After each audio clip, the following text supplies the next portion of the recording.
Rasti, Patepashemani, Persian Munajats, Persian prayers, and Ashirwad. This is what we call Khorde Avastha, specifically compiled by Adabad Maharaj Fund for the laity for using daily. Let's talk now what happened after the Sasanian dynasty. After the fall of Sasanian dynasty in 641 AD, Arabs more or less destroyed most of our scriptures. Many learned Dasturs, however, kept writing about the religion, but at that time the court language of Sasanian was Pahlavi or Persian, which is Pahlavi written in the Avestan script we talked about before. Many of them left Iran, as you all know. Our forefathers did, arriving in India somewhere around 936 AD. They materially prospered there very well thanks to the British, but they were quite illiterate about the religion. The dialogues were established between the two groups from 15th century onwards. I am on number 37. After the fall of the Sasanian dynasty in 651-41 BC, numerous religious texts were written by various authors in Pahlavi and Persian language. I'm going to mention very briefly some of the names and what they include. Epistle of Manuscher talks about some of the advice. Datastan and Dinik are the opinions of the religion. Vachitaki of Zatasparam, selection of Zatasparam, he selected some of the important information about our religion. And then we come to the two huge, big, important written texts called Bundahishna and Dinkar. These are the two most important encyclopedic collections of Pahlavi texts written in 9th century. Bundahishna is the book of primal creations, gives the concise view of the Zoroastrianism's creation myth, and Dinkar, which is unbelievable compendium, which took about 70 years, 820 to 890 CE, by two different people. It is a compendium of the Zoroastrian beliefs and customs, a most valuable source of information on the religion.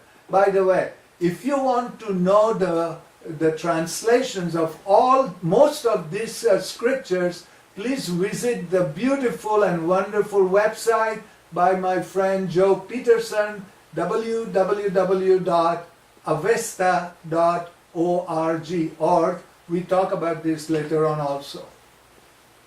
Then there were some Pahlavi texts called Rivayat accompanying Dagestan and Dinik, traditions accompanying Dagestan and Dinik. Then there were some Pahlavi collections and opinions of the spirit of wisdom, Dagestan and Minoy Karat. And then Karnamek is Ardashir Papakan, accomplishment of Ardashir Papakan, which may be the first biography written for a person. Interesting reading. Then we have the advice of Adabad Maharajpan in a book called Pandnama of Adabad Maharajpan, where he gives very wonderful advice which is still true today. We have another important book called Arda Viraf Nama. Arda Viraf Nama. Arda Viraf was selected from hundreds of pious mobbits to go into a trance and find out in his dreams what does a soul go through after its death, whether in heaven or hell. And there are vivid descriptions in this book about heaven and hell, which many people believe that Dante used it for his heaven and hell descriptions. Then there is an interesting question answer between a heretic, a Blish, a maybe Muslim scholar, with a Zoroastrian scholar, Arthur Frenberg, son of Farrokzad, in the court of Caliph Mamun. Caliph Mamun, 813-833 CE. So at that time still we have some very learned people, and this Zoroastrian scholar really defeated this guy in the debates. And then there is a description of many cities of Iran in called Sharia-e-Iran. Then there are other two, Book of Thousand Laws, Matikan-e-Hazar Datistan, written during the Khusru II or Khusru Parviz time. And then Shikan Gumanik Wazar. There were doubts about our religion, and there was a book written to dispel the doubts with explanation. The Persian text includes several long and short thanksgiving, supplicatory, benedictory, confessional prayers composed in Sasanian times by Dasturs, mostly by Arabad Maharaspan, and we owe this saint a tremendous credit for doing that for our religion. These Persian prayers are also placed at the beginning and end of the Nyayesh. You must have heard about the Nirangs of Yasht, and in Afringan, Afrin and Setayashes, like Doanam Setayash. Let's talk about recent writings after the 9th century. One interesting thing that comes out is the Sanskrit translation of Corde Avesta and other texts around 1166 CE by none other than a very amazing Dastur, Neryosang Daval, who knew the language of Sanskrit very well together with Pelvi, Persian, and he must be in this time living in Sanjan area. Then many of the Parsi Dasturs in 18th and 19th century composed poems in Persian we call monajats. There are some beautiful monajats talking about everything of our religion. In the old days when I was in Kama Institute, we used to praise some of these monajats, and they are beautiful composition. We finally come to an area where Parsis had come to India to preserve purity of their religion, but in 15th century they became conscious of the fact that they were losing their religious knowledge. They decided to send messengers to Iran, where they knew there were a number of Hamdins and number of Dasturs which are very learned, to see how much the observance of their religion differed from that of the Zoroastrians of Iran.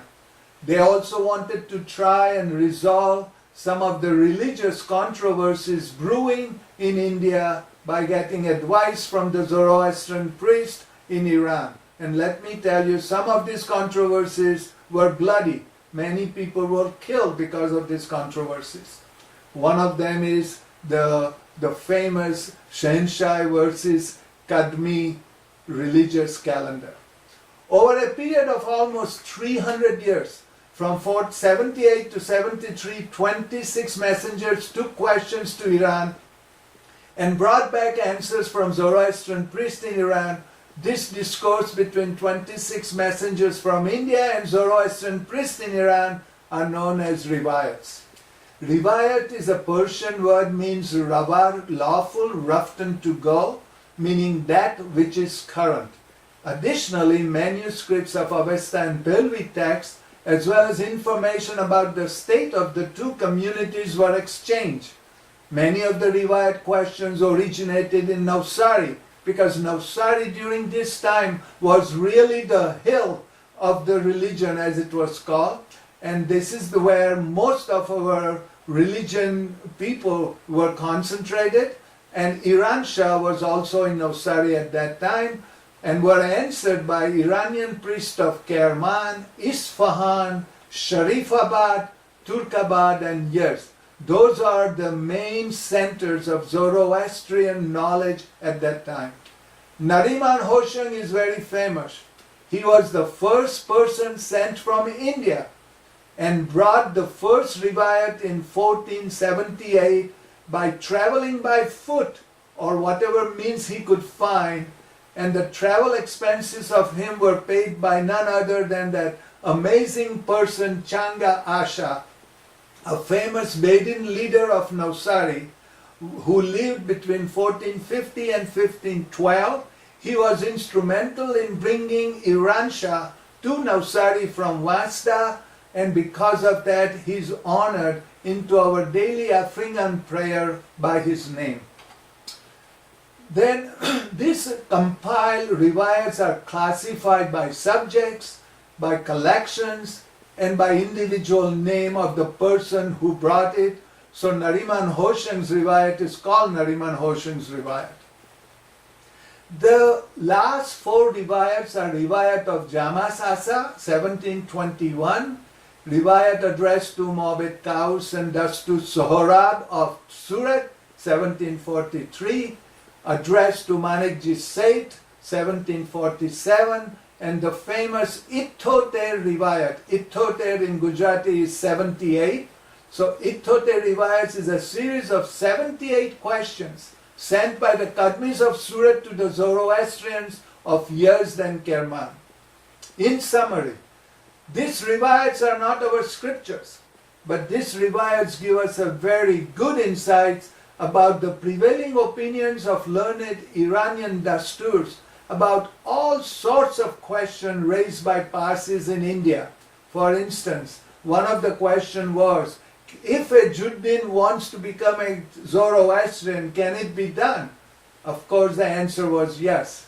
So, all these many opinions very similar to this in these riwayats by the learned dasturs are counter to the current views of many Parsis. So we have come to a point on slide number 48, and we have seen this history and timeline side by side. So now comes the most relevant thing. What is the relevance in today's environment as regards our daily lives, rituals and ceremonies, community special occasion prayers and individual prayers? And I am on slide number 49 going to 50. In order to do that, I thought it would be nice to compare a life of a Zoroastrian in India, Pakistan versus North American diaspora. I haven't done it for Iran because I don't know much about it. We have Atash Berams and Agyaris in India, many times in walking distance to most of the people or close by. They are open all day with devotees coming and going, daily rituals and ceremonies happening, and it is a center of religious activities. On the other hand, in our North American diaspora, we may have Daremer somewhere, but most of the times it is miles away for many of the families, open only on weekends and special functions, no daily ceremonies, center for special community celebrations. Well, in a very major cities like Toronto, this may not be true because they have their Daremer open every day and something is going on all the time. But for most families in North American diaspora, we see a small nook in home, which is our Agyari with a Devo, Zarathustra and family photos and Korde Avesta.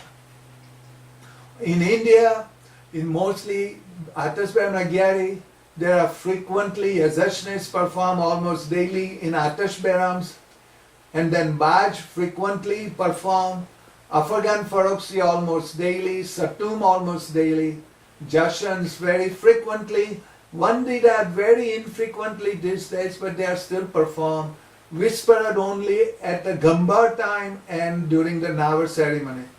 Daremeher on the other side in North America, we never have Yazashne perform. Once or twice we have performed Baj, especially during the Gatha times in Toronto. Afghan Faroksi frequently, Satum frequently, Jashans frequently, but mostly maybe at homes of the people. Never performed the Vandirat except only the recital was done at the inauguration of the new Daremer in Dallas just in April, May, and then whispered never performed. The Navjots and weddings are performed in India in Atash Beram Agyaris and the special bags. Navar Martab performed in Atash Beram Agyaris and that ceremonies in Dungarwaris, whereas Navjot weddings are mostly performed in North America diaspora in hotels and halls, sometimes at home. Navar Martab never done. That ceremonies maybe at home or mostly at funeral homes. Most of the ritual, Yajashne, Whispered, Vandirat, Navar, Martab, can only be performed in consecrated Atash Behram and Agyari. North America diaspora so far have no such consecrated places. We also perform specially in India on Parab days called Parab Jashan. Parab is the day when the day and the month coincide. For instance, today is Adibes Maino and Hormuz Roj. In 2 days we have Adibes Maino and Adibes Roj. It will be called Adibes Maino Parab. And special prayers are performed, especially at Jashan. Another interesting thing coming up in Bombay is called Hambandagis. Weekly Hambandagis is performed in Atash Behram and Agyaris, and I attended one of them in an Atash Behram, and I was astounded by the number of people who participate in this Hambandagi, which is very good to hear about, and then other ceremonies.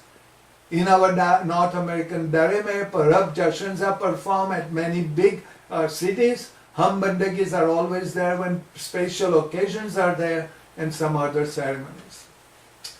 Many people in India are devoted enough to visit these Atash Behram and Agyaris almost every day before going to work. Especially most of them go at special occasions like Parab days or special calendar days like Hormuz Roj or